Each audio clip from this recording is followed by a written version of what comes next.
isa-isa po talaga sa gustong tugunan ng ating Pangulo. At kung ano po yung bill, sana po mabigyan po agad ng kopya dahil hindi pa po ito naaaral. Kapag ka po nabigyan na po ng kopya ng bill, tingnan po natin kung Have Malacanang's take on Makabayan's statement that while the Marcos Jr. administration says that there's no pork barrel or any kind of insertions in the 2026 budget, there are still institutionalized pork in the form of allocable funds na ayon po sa DPWH, ceiling for infrastructure projects per district. Siguro maaari niyo po muna silang tanongin, nasaan yun? Ituro nila para makasagot tayo ng tama dahil kung sila ay magsasabi lang na meron mga allocable funds para sa mga lawmakers pet projects, siguro dapat ibigay nila sa atin ang listahan, ituro nila at kung sino mga lawmaker ito. Follow-up lang po sa question ni Ate Kat. A UPD-USC chairperson Wax Buenaflor was subpoenaed by the police for organizing a protest in UP Diliman. Nagwa-warrant po ba yung pag-organize ng mga protests? Nagwa-warrant po ba yung ganitong pag-organize ng protests for them to be issued a subpoena? Unang-una, ang pagbibigay po ng subpoena hindi naman po ibig sabihin na yung tao pinapatawag ay may kasalanan.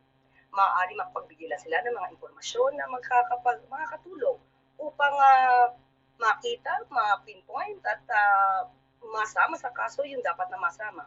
So, kapag po kayo ay inisyo na subpoena, it doesn't mean that you will be included as one of the respondents in the case.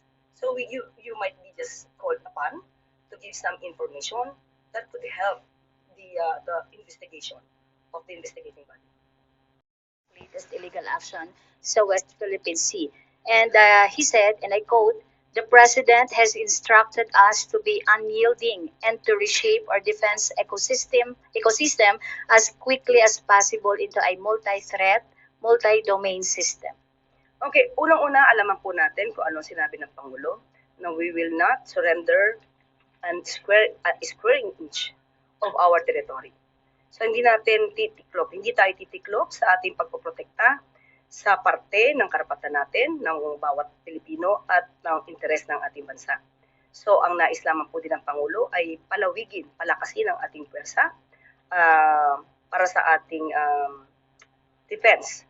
At the same time, makipag-ugnayan sa mga nasyon na may parehong values and goals. Yun lamang po, ito'y para sa atin rin, internal resilience ang kinakailangan natin. Follow-up lang din po, Yusek. Patuloy pa rin po yung ingay regarding sa coup plot or destabilization. And maraming nagsasabi po na posibleng ang Pilipinas po ay magiging kagaya po ng